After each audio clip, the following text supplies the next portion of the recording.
I never planned for any of this. You don't walk out on your own porch on a quiet night and expect your world to tip sideways. But I'll tell you, if you stick around long enough in a place, sooner or later, the land will test what you're willing to hold on to. Or lose. My name's Jacob Morrison. I'm not the kind of man who seeks out trouble, not anymore. Used to be, sure, back when I wore a badge and thought every problem had a clean answer. These days, I just want peace, good coffee, and my boots in the dirt. The land's been in my family since 1954, running along Redwater Lake. My daughter Sarah calls it the quiet heart of Montana. We say that half as a joke, because even in the quiet, things happen. This story starts on a night that should have meant nothing. Wind combed the grass short as a crew cut, and the last heat of the day clung to the iron gate. You know how the sun lingers in late summer, orange and heavy, pressing down on the hills until everything looks washed clean? That's what it felt like. I was standing out on the porch for my usual check. Creaks in the old floorboards, the soft click of the deadbolt behind me, a routine, one I'd done 1,000 times. Sarah was already at the gate, swinging the chain from the latch, her flashlight in one hand. That's when headlights swept the lane, cutting a river of white across the pasture. They caught dust, made it glow, then swung toward my driveway. I squinted into the brightness, hand up. The beams kept coming, slow, steady, until they stopped right at our cattle guard. Something in the air changed. You ever feel that? That sense when you know, right away, that something's off? Then, crack, someone yelled, "Freeze." The word hit the night like a slap. I saw the silhouette in the headlight wash, a pistol up, steady. Not at me, at Sarah. For a second, the world went silent. The only thing louder than that silence was the sound of my own heart thudding in my ears.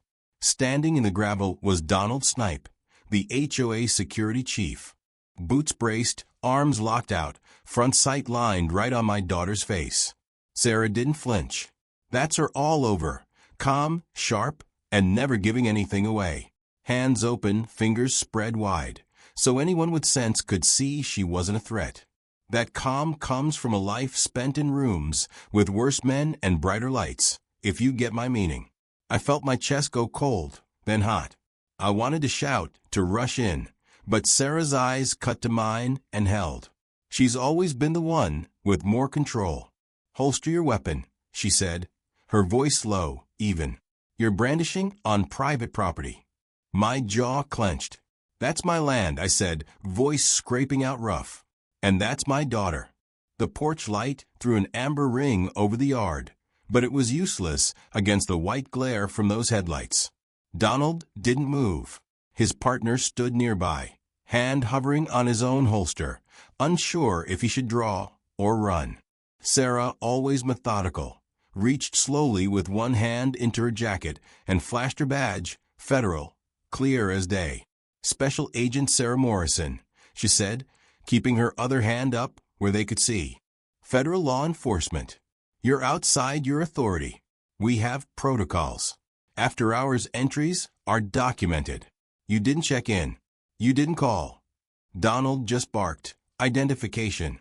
The words came out hard, like he wanted to sound in control, but was teetering on the edge. Sarah shook her head. "You're not the agency that asks for it," she said. "Stand down." The muzzle twitched, climbing again, dumb as a needle on a broken compass. I heard the wind then, carrying the smell of tank water and cut hay. The lake in the distance made its soft, shushing sound, the lullaby my grandfather would have heard stacking rocks for the old shore. Some folks are fighters. Some folks build things meant to last. My family always tried to hold the line: paperwork, patience, fences, and deeds. But sometimes the only way to hold the line is to say it out loud. "Sheriff's on speed dial," I told Donald. "And so are your boss's bosses." His partner looked like he might throw up, nerves creaking louder than his belt. Donald's hand shook. He kept the pistol pointed, but I could see it now, a tremor, small but real. You ever see a man convinced he's right just because he's the loudest in the room? That was Donald. Sarah's tone softened a notch. No one has to be embarrassed tonight, she said. Put the weapon away, step back to your vehicle, document your contact, and go home. For a moment, the world held its breath. Donald lowered the gun. Not all the way, not honestly, but enough to keep blood from staining the dust. We'll file an incident report with the board, he said, the words trying to sound tough, but they just sounded tired. Expect fines for obstruction. Expect phone calls, I shot back, about brandishing. He holstered the weapon. Loud, like the noise could make up for the fear he'd just swallowed. He stepped backward into the cone of his headlights, shadow thrown long over the gate. His partner exhaled. Relief, sharp and sudden. Sarah relocked the chain in one clean motion, then walked back toward me. Only when she was under the porch light did she meet my eyes. There was something in her look, steel, but tired. You okay, kid? I asked. She shrugged, the movement almost a release. It's been worse in worse places, she said. But he shouldn't carry. No, I agreed. He really shouldn't. The SUV idled another beat, then reversed, gravel crunching unevenly. It turned at the cattle guard, taillights smearing red on the sage. The moment the gate dropped out of their headlights, the stars flooded in, bright, unbothered. We stood in that sudden quiet. The iron of the gate ticked as it cooled, the last heat of the day bleeding into night. Instead of all the things I wanted to say, I just managed. T. Sarah smiled, just barely. Ta, she said, then corrected herself. T. Inside, she moved with that steady, deliberate calm. Kettle on, 2 mugs out, hands moving almost mechanically. He thinks the road's theirs, she said finally, not looking at me. He's been taught to, I replied, sitting down, boots heavy on the old tile. Some folks mistake confidence for title. Some folks get paid to sell that lesson. She reached into her bag and pulled out a battered manila envelope. Original deed? She asked. Original enough, I said, unrolling cracked pages beside the crisp certified copy I'd pulled out when the polite letters started getting that handshake-tight sound. Meets and bounds, lot lines, water rights, the road's ours, the lake's ours. The fence was set before half of those new roofs had shingles. Sarah nodded. We'll go slow. First, document. Second, define authority. Third, prepare for escalation. The kettle sang. I watched the way she counted off tasks under her breath. Sheriff McKay for process and incident numbers. Marcus Reed for anything that smells like money. Sarah Coleman, if we need a water law letter. Ernest Walker, because he remembers where the old survey pins are buried. You just got home, I said, softer than I meant. She placed the mug in front of me, fingers steady. I came home, she said, to help you hold it. The clock on the wall ticked, slow and steady. I thought of all those years building dams. How you read the flow, build for the 1 in 1,000 storm. Tonight wasn't the flood. It was just the change in the river. When we finished our tea, we walked back out. I lifted the latch on the old chest, slid the deeds and surveys in like tools after a long job. Tomorrow, Sarah said, we file our report. To who? I asked. To time, she answered. Then with a half smile, and to anyone who tries to rewrite our lines. I stepped out to the middle yard, where the grass gives way to packed caliche, felt the cool top rail of the gate under my hand. In that moment, I felt my father's hands, my grandfather's, rough, certain, telling me, hold steady, hold. Behind me, the landline started ringing, the number only old friends and county offices use. Sarah and I looked at each other. Sheriff, she guessed. I nodded, and we went inside to answer. The phone line crackled as Sheriff McKay's voice rolled through, slow and deliberate. He always sounded like he'd rather be fishing than policing. Evening, Jake. You still got those trail cameras up by the north gate? Since spring, I said, unsure where this was headed. Why? He exhaled, long and heavy, like he was weighing the next words. One of my deputies drove past after midnight. Saw HOA security vehicles, 2 of them, parked half on your land. Lights off. Engines running. You might want to pull that footage. My stomach tightened. I glanced at Sarah, who was listening from across the table, arms crossed, jaw set. Guess that confirms what we saw, she murmured. By sunrise, the story had already started to spread, faster than grass fire through Redwater County. Small towns have their own ways of chewing on news, and this one was prime grist. At the diner, old ranchers leaned over chip mugs, trading their own versions of what happened. Jake Morrison's girl from D.C., she's a Fed now, nearly got shot by the HOA boys. Every retelling added a little more myth, but one thing never changed. Donald Snipe had drawn a weapon he had no right to hold. Back at the ranch, the morning sun was already burning through what little dew had settled. Dust still floated where the SUV had idled the night before. Sarah was already at the gate, her phone out, crouching low to document tire tracks. The sign I'd welded years ago, Morrison Ranch, private access, hung a little crooked. Someone I noticed had loosened the bolts. We didn't have long to breathe. Around mid-morning, the white SUV reappeared, only this time, Donald wasn't driving. A younger guy, behind the wheel, face fresh, uniform crisp. The passenger door opened and out stepped Bethany Whitfield herself, HOA president, queen of pastel blazers, gold hummingbird brooch glinting in the sun, tablet under her arm. Her smile was painted on, practiced, but her eyes could cut glass. "Mr. Morrison, Ms. Morrison," she called, her voice ringing a little too bright for that early hour. "We had an unfortunate misunderstanding last night." Sarah said nothing. She just watched, the wind pushing a strand of hair across her cheek. Bethany continued, undaunted. "Our security personnel were following procedure. All entrances to community property must remain accessible after dark. You appear to have locked the shared access road." "It's not shared," I said. "Never was." She tilted her head, eyebrows up. The performance of surprise. "According to our plat, the road runs concurrent with HOA maintenance jurisdiction." I shook my head, feeling the old frustration spark. "According to the deed," I said, "this road and the water beneath it belong to me. You built your subdivision downstream, not up here." Her smile didn't budge, but her eyes narrowed, just a hair. "Then, I suppose we'll have to clarify ownership with the county records office. Until then, please refrain from obstructing community access." "Until then," I replied, "stay off my property." Sarah took a small step forward, voice controlled. "Your security officer aimed a firearm at a federal agent last night. That's not an access issue. That's a felony." Bethany's mask cracked for just a moment, just enough for anyone paying attention to see. "If that's true, I'm sure it will be handled internally. Good day, Mr. Morrison." She turned back to the SUV, heels clicking like a gavel on gravel.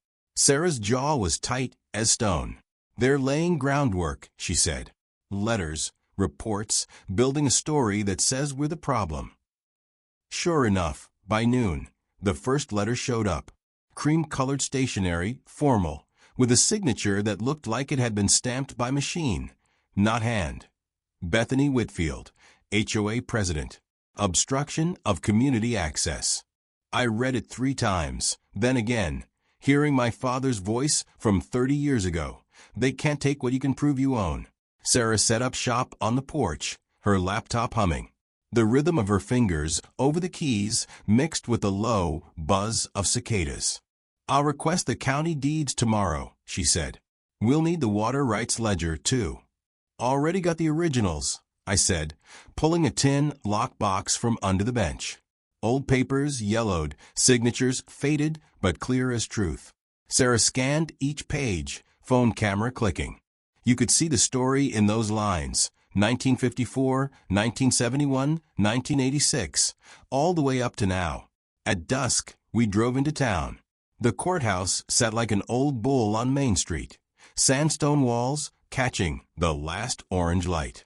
The clerk knew my name, disappeared into the archives, and came back with a folder thick as a church Bible. "Been a while since anyone asked for these," she said, sliding it across. Those documents told the story I'd always known, but seeing it all in one stack made it real again. My grandfather's purchase in '54, renewal of water rights in '71, the 1986 survey with the ranch road entirely outside the subdivision limits. But one thing jumped out, a new entry. Barely 3 months old. Petition to annex roadway for community access maintenance. Filed by Lakeshore Development LLC, signed by Bethany Whitfield. Sarah's face darkened. "She's moving fast," she said. "If the annexation clears, they can claim easement rights right through your gate." The drive home was silent, headlights tunneling through dust. When we reached the gate, a fresh stake stood beside it, orange ribbon fluttering. "Proposed boundary adjustment pending county review," the tag read. Sarah's voice was even, but her eyes sparked. "We'll mark it back with evidence." The lake behind us was dark and steady, like it was holding its breath. The next morning, the air felt heavier. Even the birds seemed to stay quiet. Sarah was up before dawn, coffee steaming beside her laptop. "County office stamped Bethany's petition last night," she said, eyes on the screen. "Filed under emergency community access maintenance. It's a loophole for flood response, not HOA expansion." "She's faster than I thought," I said, "and meaner." Through the window, I spotted 2 men in tan uniforms near the south fence. Clipboards flashed, SUV idling. I stepped outside. "Morning," I called. The taller one shielded his eyes. "Routine inspection, HOA maintenance survey." "This isn't HOA land," I said. He just smiled, like he'd already decided he was right. "That's under review." Sarah came out, phone up, recording. The second man shifted, uncomfortable. After a minute, they muttered something into their radio and left, tires crunching gravel. When they were gone, Sarah turned her camera to their footprints. "Every trespass is evidence," she said. "Keep the ground dry so the impressions hold." That afternoon, thunder rolled over the hills, sky bruising purple. I spent the last dry hours checking fence posts, making sure Sarah's cameras still blinked. By evening, the wind was sharp, carrying the promise of rain. Just before midnight, I found a plastic envelope under my wiper. Official HOA notice, laminated against the weather. Failure to remove obstruction gate within 72 hours will result in enforcement action and fines. I showed it to Sarah, who just shook her head. "Enforcement action? You think they mean another midnight visit?" She shrugged. "Maybe. But next time we'll have every second on video." The rain started hard and sudden, rattling the roof, lightning splitting the sky. I caught a glimpse of headlights moving along the ridge. Sarah appeared at the window, voice low. "That's them again." We watched as 2 figures in rain slickers circled the gate, flashlights slicing the dark. They measured, took photos. One reached for the chain. Sarah tapped the glass. "Zoom camera 3, she whispered, flipping the monitor to a close-up view. When the first man tried the latch, I opened the door and yelled into the storm, "You're trespassing." Both froze. Lightning lit their faces. One yelled back, "Authorized by the HOA."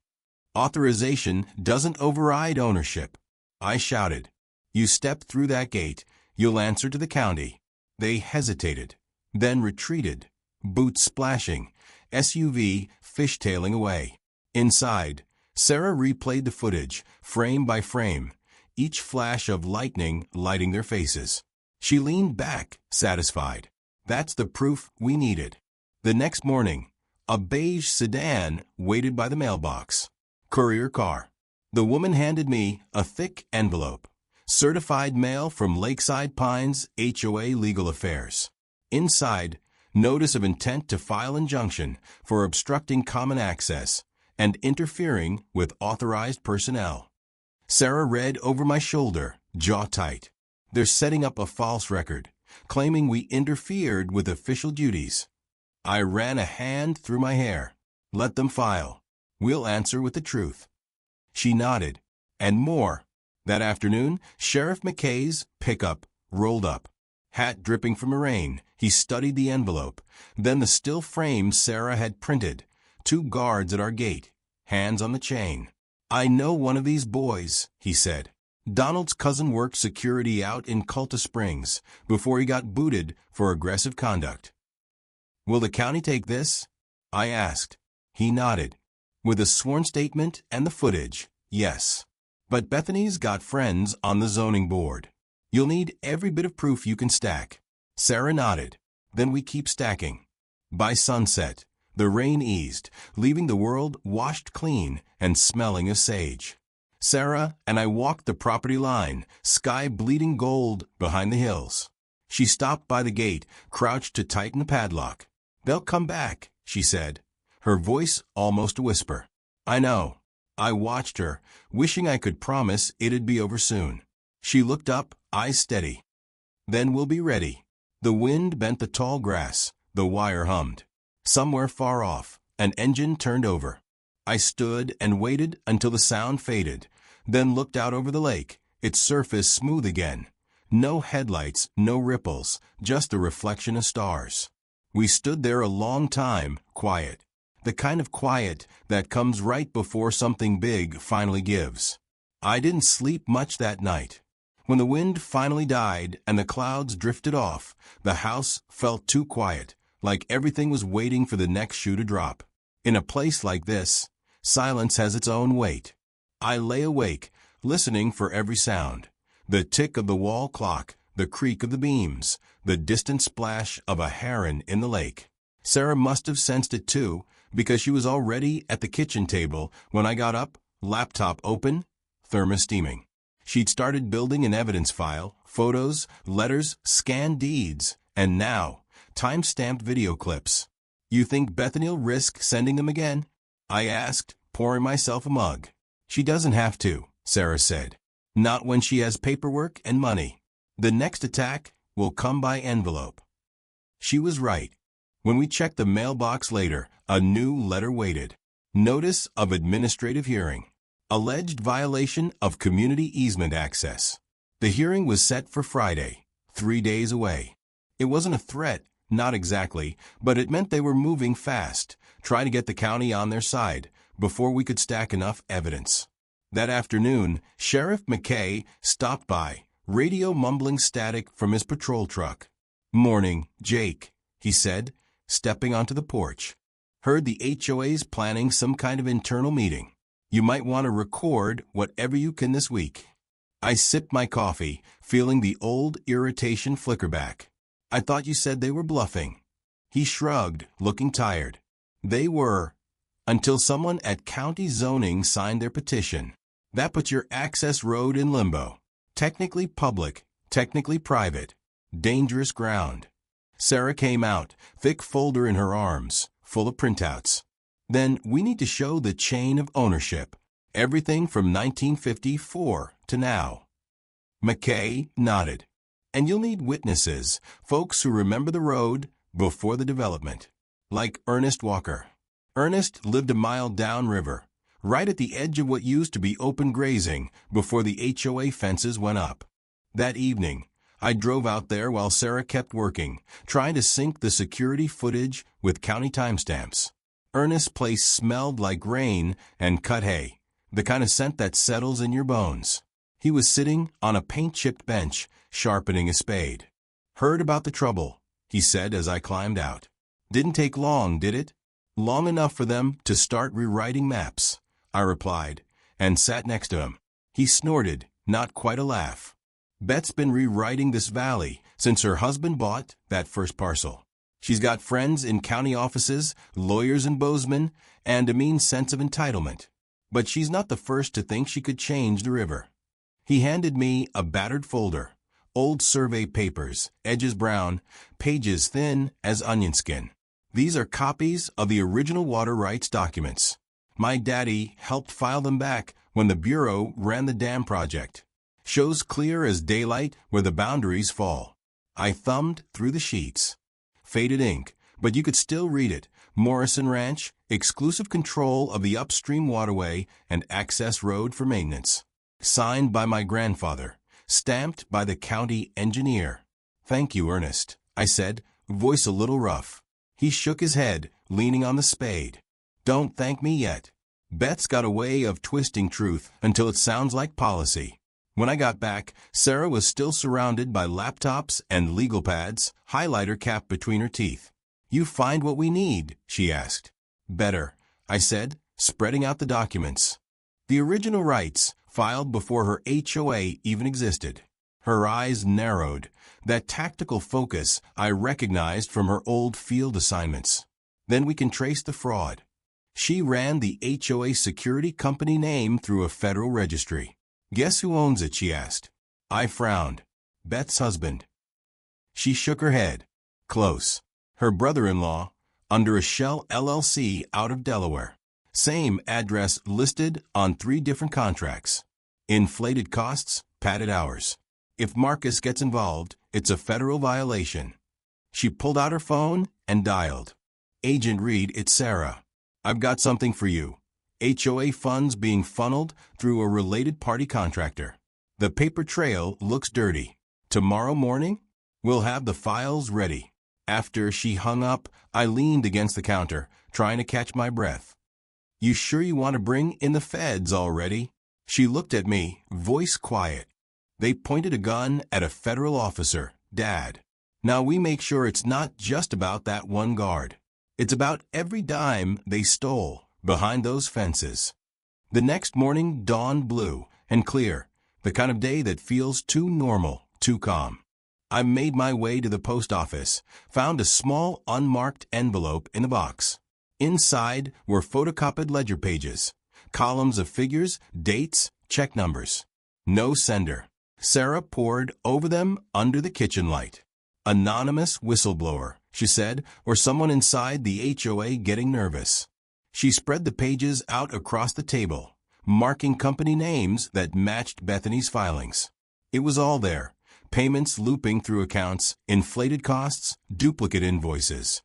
The numbers told a story. Marcus arrived that afternoon, portable scanner in hand. That unhurried confidence that always put Sarah at ease. You always bring the right toys, she teased. He grinned. Only when the job smells interesting. He scanned each sheet, lips pursed. This pattern's classic self-dealing. And these signatures, all Beth's husband's handwriting, disguised as contractor initials. As the sun set behind the hills, the 3 of us sat quiet for a moment, the hum of the scanner filling the kitchen. Outside, frogs started up near the lake. Sarah finally stood, stretching her back. Tomorrow we file the evidence with the county and notify the Attorney General's office. Quietly, Marcus echoed. Watching the 2 of them, I felt something shift, like, for the first time in days, the balance was tilting back toward us. When the last document was scanned, Sarah closed the folder and slid it into her bag. They think they're untouchable because they play inside bylaws. Let's remind them the law still exists outside the HOA gates. That night, I checked the trail cameras again. The monitor glowed, casting blue shadows. A figure moved near the fence line, broad shoulders, cap pulled low. Donald Snipe, looking right into the camera before turning away.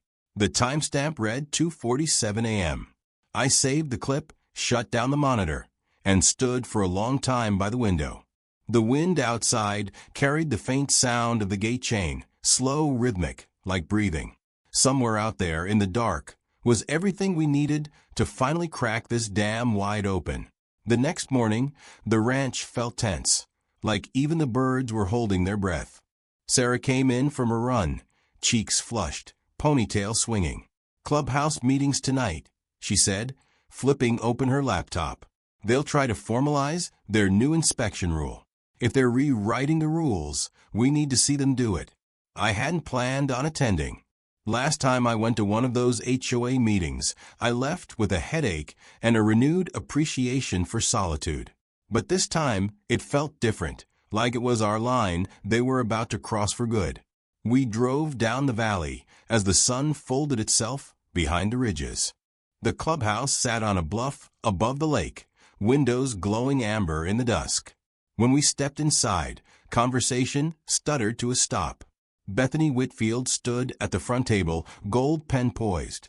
Board members behind her like a row of nervous jurors. Donald Snipe lurked at the back, arms crossed, eyes narrow. His boots looked polished, but his face was pinched, like he hadn't slept. "Mr. Morrison, Ms. Morrison," Bethany said, all syrup and teeth. "We weren't expecting you." I shrugged. "Seems I'm full of surprises." Homeowners filled the folding chairs. Some I knew, most I didn't, all with that wary look of people who've lived through too many meetings and not enough solutions. Sarah sat beside me, her calm giving nothing away. Bethany tapped her pen against the microphone, the sound sharp as a woodpecker. "Let's begin. Item 1. Discussion and vote on revised security provisions, including authorization for property inspections where bylaw violations are suspected." A man in a plaid shirt raised his hand. "Does that mean security can enter our yards without notice?" Bethany's smile flickered. "Only if there's probable cause, Mr. Jennings. These measures are for your safety." Sarah leaned over, whispering, "She's formalizing the trespass." I stood. "Madam President, before the board votes, I'd like to ask under what legal authority private security personnel are permitted to carry firearms on residential property." The room stilled. Bethany's smile went brittle. "Our security team is licensed and insured, Mr. Morrison." I pulled a folded paper from my jacket. "The Montana Department of Licensing says otherwise. 2 permits expired last spring. 1 applicant was denied renewal." Donald's jaw tightened. Bethany flicked her gaze his way, then caught herself. "We'll have to verify that claim." Sarah spoke up, voice low but clear. "You should, especially since one of those expired licenses belongs to the man who pointed a loaded gun at a federal officer." A hush swept the room. Donald's boots squeaked against the floor. Bethany's tone turned cold. "We won't entertain false accusations." Sarah didn't flinch. "We have video footage with timestamps. Would you like me to play it?" For a split second, Bethany's composure wobbled, enough for the crowd to sense it. She shuffled her papers. "We'll continue with the agenda." But the spell was broken.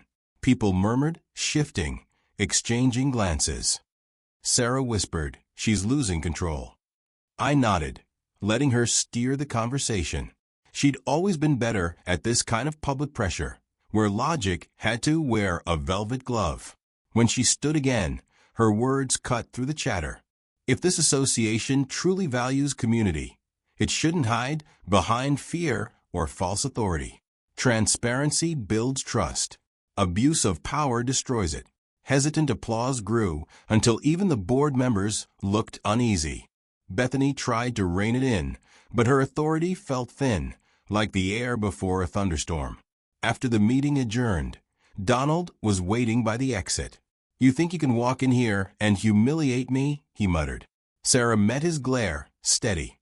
"No, you did that yourself." We left into the sharp fall air, the lake's scent mixing with the dusty gravel. Halfway to the truck, something caught my eye. A brass casing, half buried in the dirt near the fence. Sarah bent, turning it under her flashlight. "40 caliber, she said quietly. "Same as the gun he pulled on me." "He's been back here," I said. She slipped the casing into an evidence bag. Now we've got something physical to pair with the footage. Back at the ranch, we printed stills from the video. Donald's face caught in the gate lights, gun drawn, time-stamped. Sarah labeled each photo, sealed the casing, and stacked everything in a folder with the thick, careful patience of someone building a case brick by brick. "You're building a case, not just a defense," I said. "That's the only way this ends right. We don't shout louder. We prove quieter." The next morning, Marcus called. "I've traced the HOA's payments to the security firm," he said. "Funds loop through 3 shell accounts, landing in a trust tied to Bethany's family. Classic embezzlement, federal level." Sarah's eyes flashed. "Then it's time to make it official." We drove to the courthouse with our evidence. The clerk, a weary woman with reading glasses and too many years in county government, leafed through it all. "You're not filing a complaint," she said, half smiling. "You're filing a storm." "Good," Sarah replied. "It's overdue."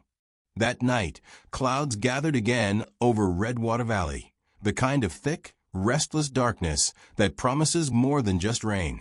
The padlock gleamed under the porch light, the chain unmoved since the last storm. I poured 2 coffees, handed one to Sarah. She took it, her eyes still on the horizon. Tomorrow, they'll learn what boundaries really mean.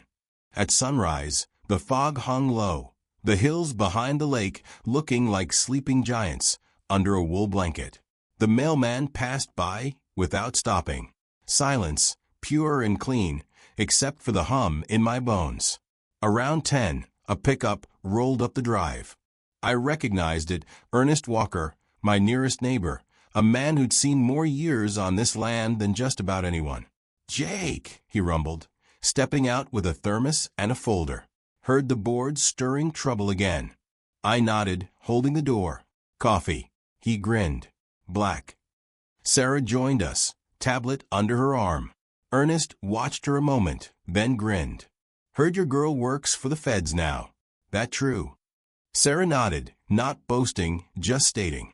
"FBI Tactical Command, sir." He whistled low. "Guess they picked the wrong family to mess with." He slid his folder onto the table. Original county plat, before the development. My father helped dig the ditches for the first farms. This, he tapped the map, shows the access road, Morrison property, right up to the lake. No HOA claim, no shared rights. Sarah's face finally showed a real smile. "This'll help more than you know." Ernest leaned back, looking out over the yard. Bethany Whitfield's been trying to bend those lines since she bought her lake house. Had her husband file false easement requests in 19. County denied them, but they tried again last year. "That explains the orange stakes," I said. He nodded grim. "She doesn't like to hear no.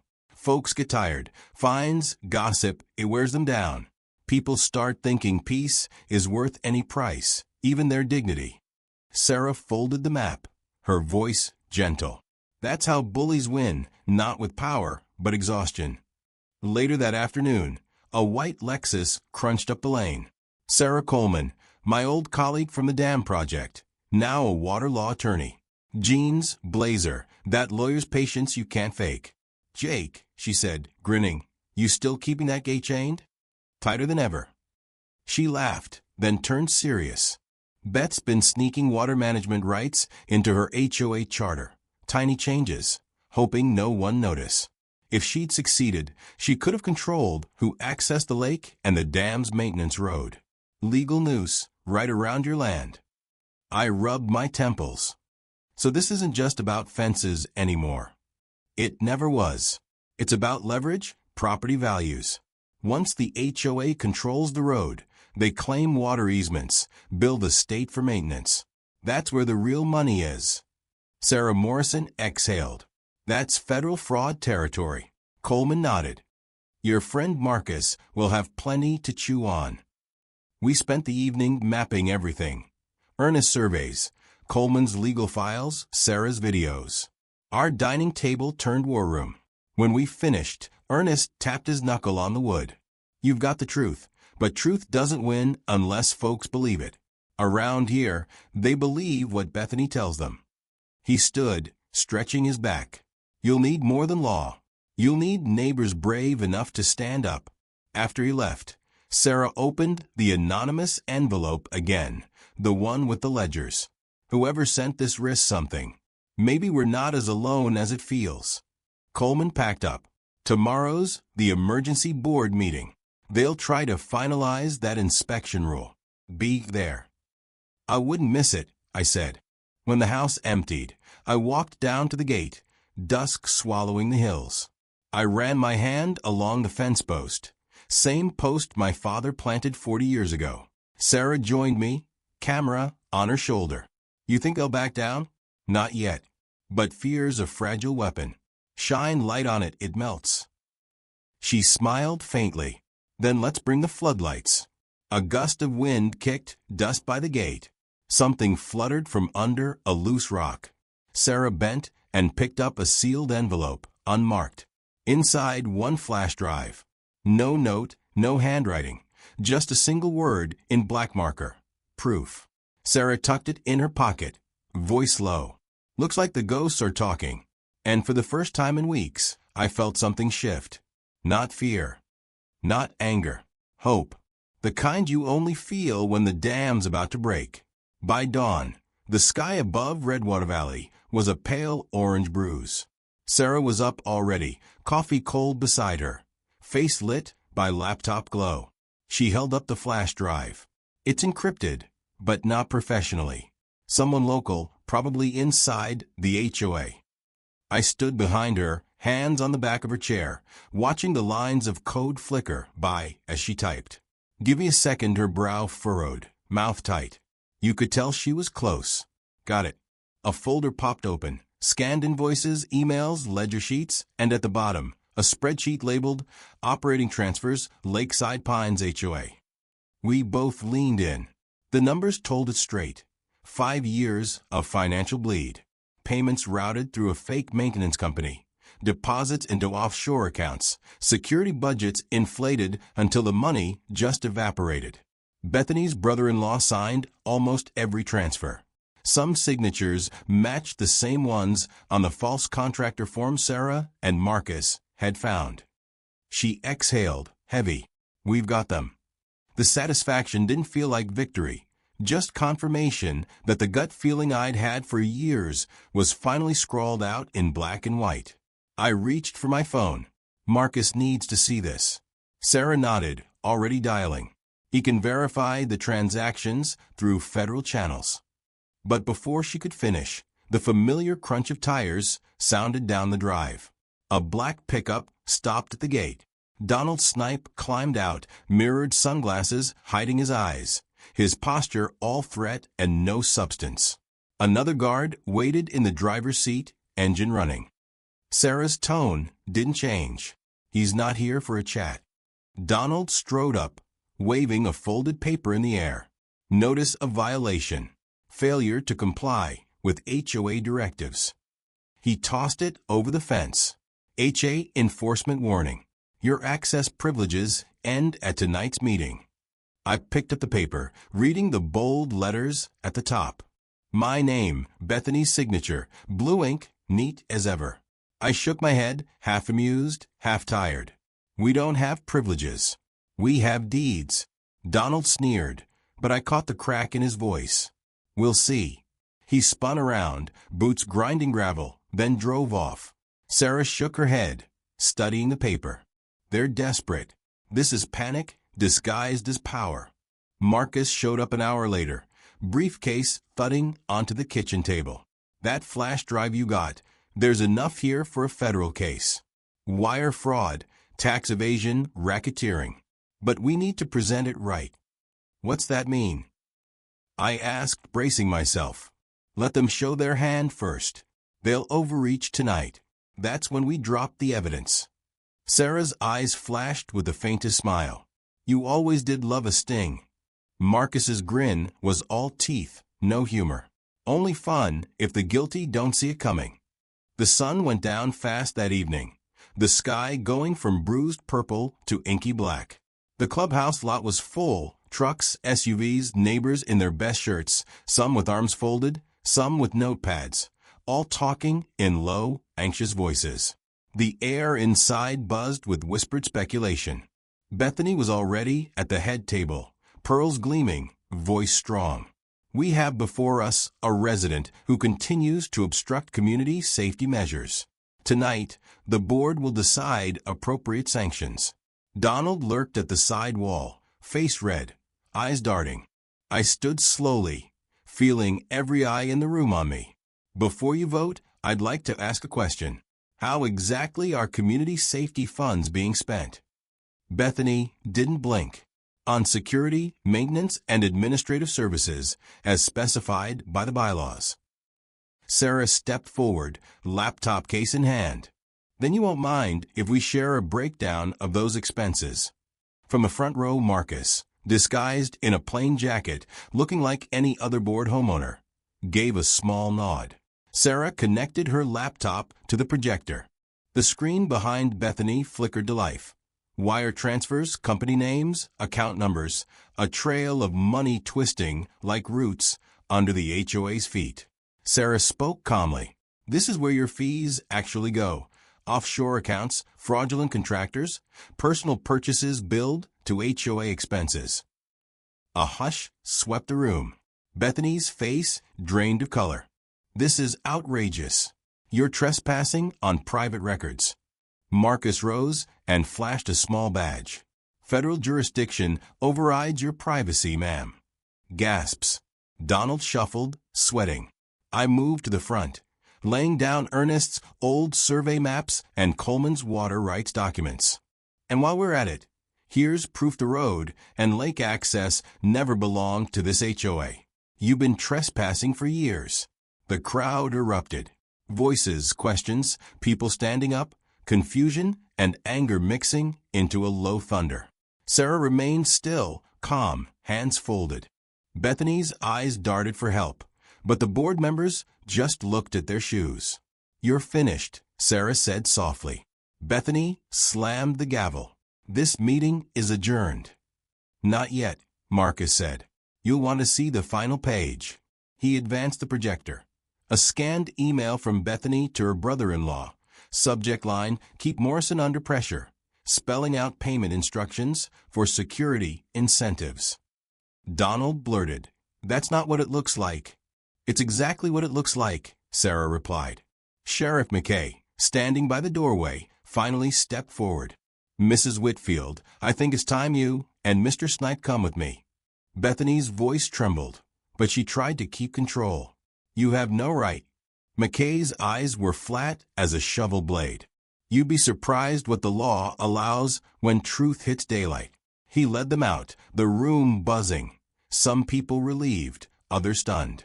Marcus gathered up the documents.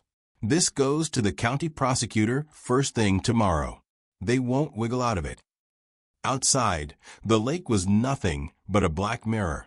Sarah leaned against the truck, arms folded, watching the last ripples fade.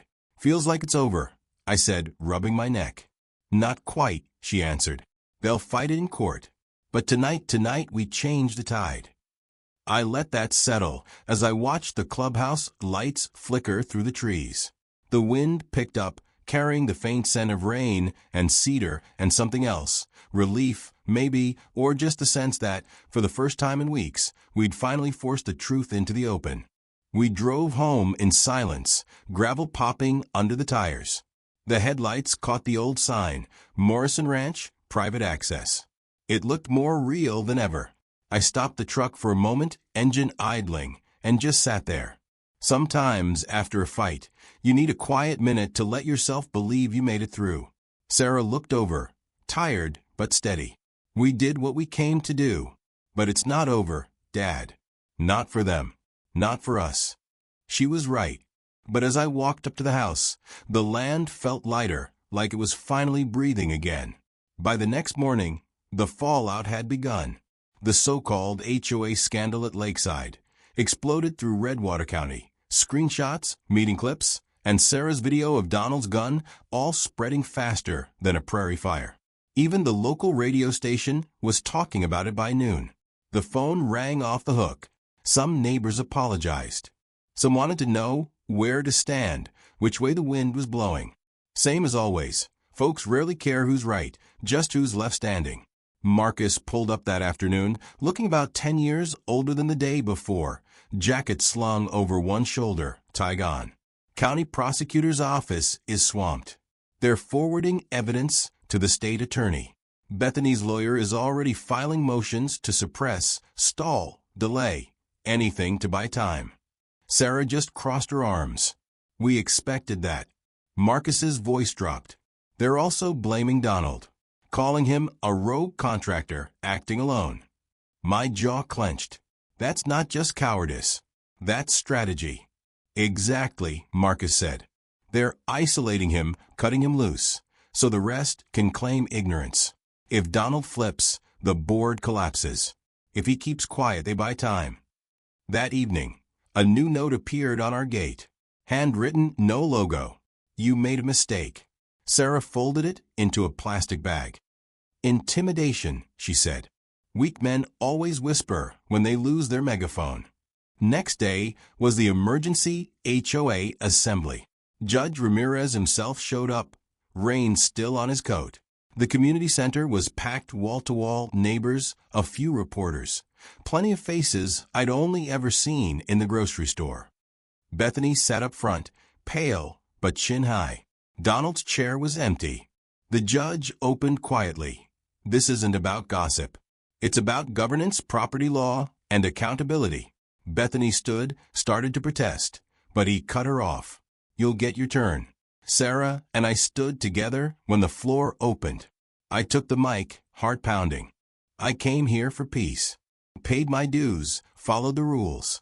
But somewhere along the line, those rules stopped protecting people and started protecting power.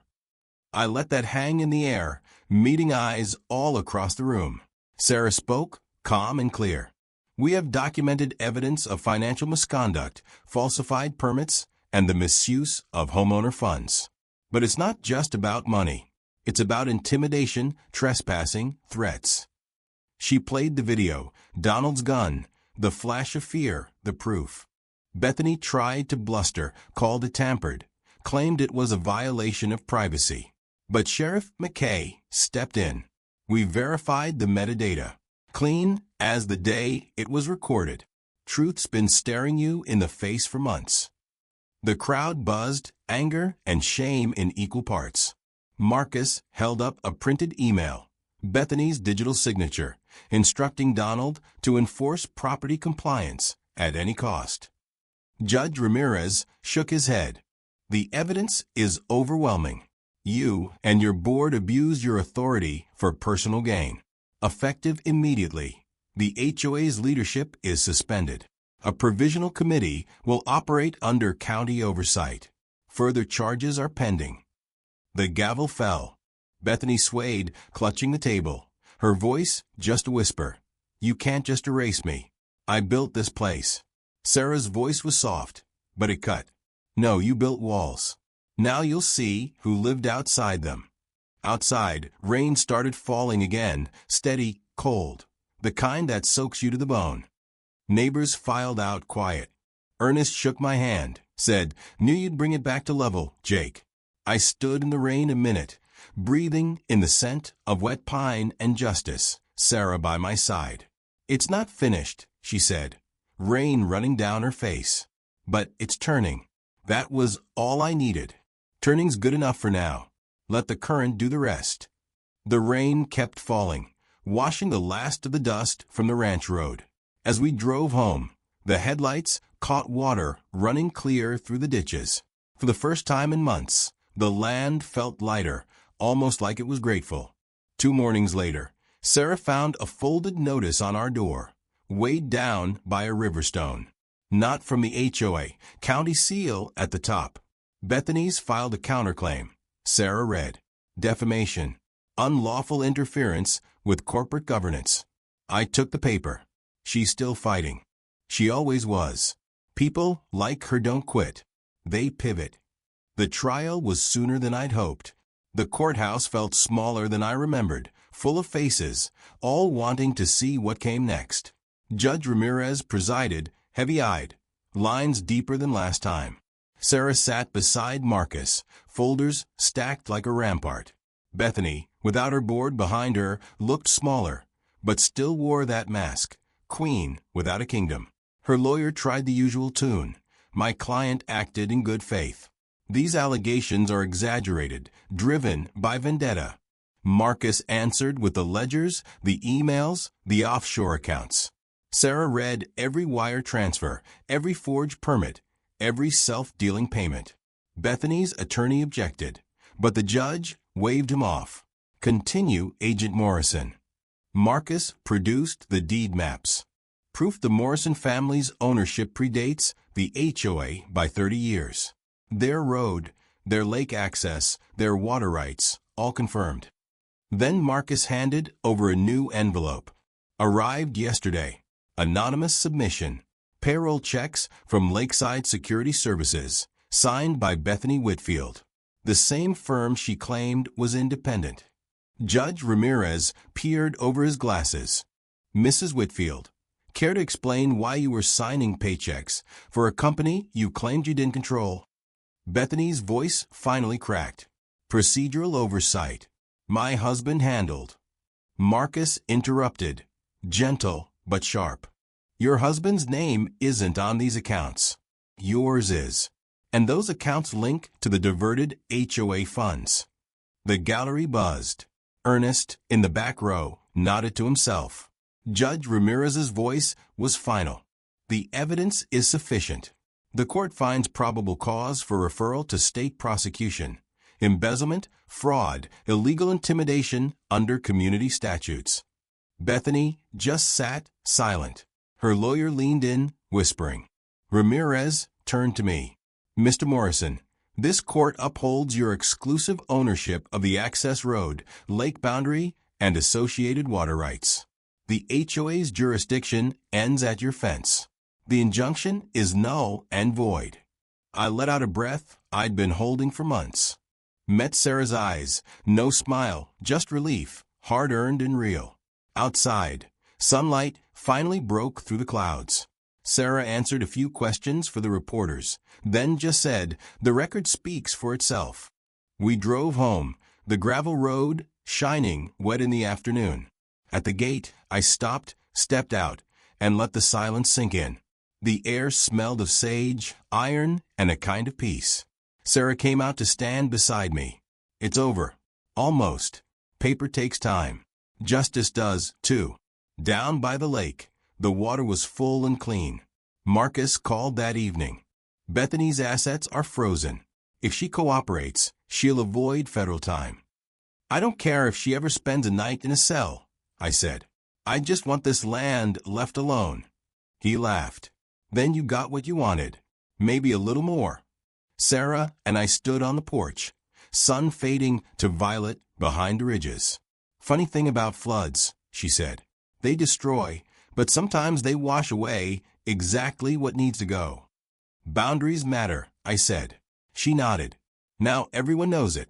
Weeks passed in a kind of quiet I hadn't felt in years. Sarah stayed longer than planned. We fixed fences, drank coffee, watched the autumn come. County letters arrived, closure, final settlement, no more claims. The HOA board dissolved. Bethany's house sat empty, windows dark. One afternoon, I signed the final deed copies. Free and clear, the clerk said. I carried those words home like a blessing. Sarah was in the garden. Judge Ramirez called. She said, your testimony set precedent. Across the county, people are standing up. We sat by the lake, water smooth as glass. When I first came home, I thought I was just resting. But this feels like the kind of fight that matters, Sarah said. It was yours as much as mine. You taught me stubbornness, she teased. Dusk painted everything bronze. The rebuilt gate stood tall, new cedar sign carved by hand. Morrison Ranch, EST 1954. Beyond it, only stumps where the old HOA fences had stood, cleared by neighbors, tired of division. That night, Marcus called. They're calling it the Redwater precedent. Your evidence is going statewide. I laughed. Guess we won't be invited to the next barbecue. Who needs a barbecue when you got peace? Later, I walked down to the water. The moon was out, bright and bone white, scattering light across the lake. The dam hummed. Sarah joined me, jacket tight against the chill. Tomorrow I head back to D.C., she said quietly. I figured. The world never runs out of trouble. She looked at the gate, then at me. You'll be fine here. This land raised 3 generations of Morrisons. It'll raise me too. Before dawn, I walked her to the truck, hugged her tight, watched her drive out as the sun broke gold over the pasture. The gate swung softly, new chain glinting. An eagle called from the cliffs above the dam. Inside, I poured a cup of coffee. Set a second on the porch rail, just for habit. The silence didn't feel lonely anymore. It felt earned. Later, I replaced the last paper notice with a wooden plaque. Private access by deed and law. I stood back, looking at the fence, the road, the shimmer of the lake. Not just boundaries, promises. Sometimes victory doesn't roar. It rustles in the grass, hums through wire, drifts across the water like morning light. The land was free, and for the first time in a long time, so was I. If you've ever had to stand your ground for what's yours, you know what it feels like when justice finally breathes. Drop a yes in the comments if you'd have done the same, or tell me how you handled your own HOA story. Out here, we believe land, truth, and dignity are worth defending. Quietly, but completely.